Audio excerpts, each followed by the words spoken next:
Back, everybody. The University of Guam, of which I am a very proud alumni, and see I got my G pin right here that our guest has furnished me with. I'm very fortunate for that. Will be celebrating their 60th anniversary as an institution of higher education locally. On the 30th, UOG will be holding their Founders Day Gala. With more details are the aforementioned president of UOG, Dr. Robert Underwood, and its director of development and alumni affairs, good friend of mine, and he's probably been on air more times than I have over the past 15 years. Norm Analista. Gentlemen, half a day, and thank you very much. Half a day. Half a day. All right, so good to sit here with, proud people involved with UOG and alumni of UOG and everything. Thank you once again for the pin. I'm wearing this very proud. Oh no, Big G. We're very proud of the Big G, and we think it's taking off, and everyone needs a pin. Exactly. Well, 60 years, it's you honor the past and you continue the traditions of the university with a new logo and, with a new attitude, if you will, and everything. That's right. So from your perspective as the president and everything like that, what has evolved? Well, we just graduated a 14,000 student. Of course. And so, this means that the University of Guam has had a dramatic impact on society, culture, business, not only in Guam, but the rest of Micronesia. And so what we want to do is take time to honor that by celebrating our founders. And we're doing that with Founders Day activities on Friday, the 29th.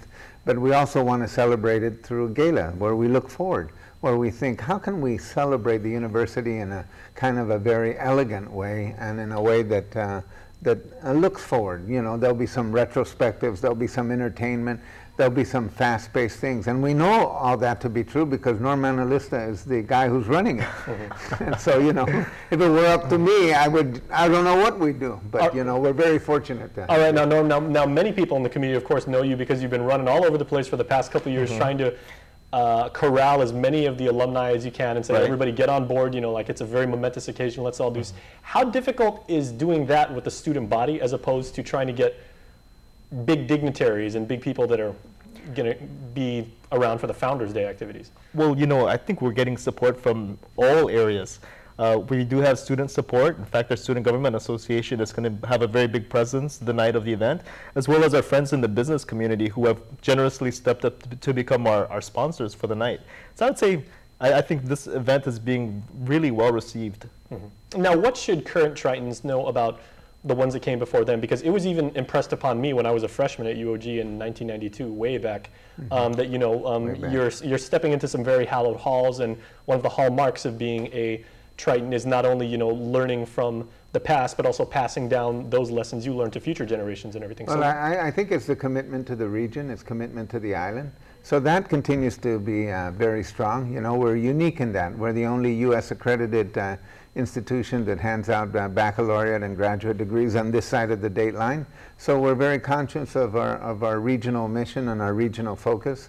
And at the same time, we're expanding the horizons of people who are from this area.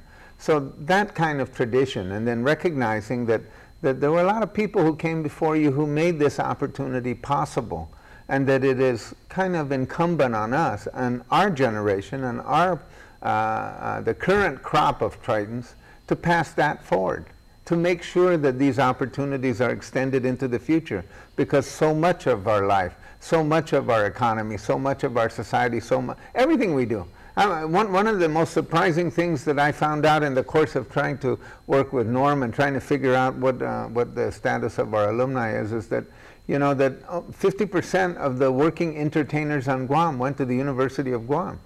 So, if you spend all your time going down to Tumon and you're out there and you're listening to the bands, they're Tritons too. So, the whole notion of how does this society become, where does it find its cultural center, its business center, its social focus, its past, its present, and most importantly, its future?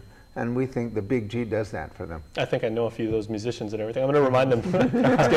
What class are you? Because I'm 96. So. Okay, so Norm, so where can people buy tickets? Because, of course, ever since you've been on board, every event that you've helped put together has always been the place to be and everything. So how can people rush out and get tickets for this one? Well, the easiest point right now is to call my office, which is 735-2586. And I need to stress that we are almost sold out. In fact, by tonight, we'll probably be down to maybe one table. As if you don't have enough to do.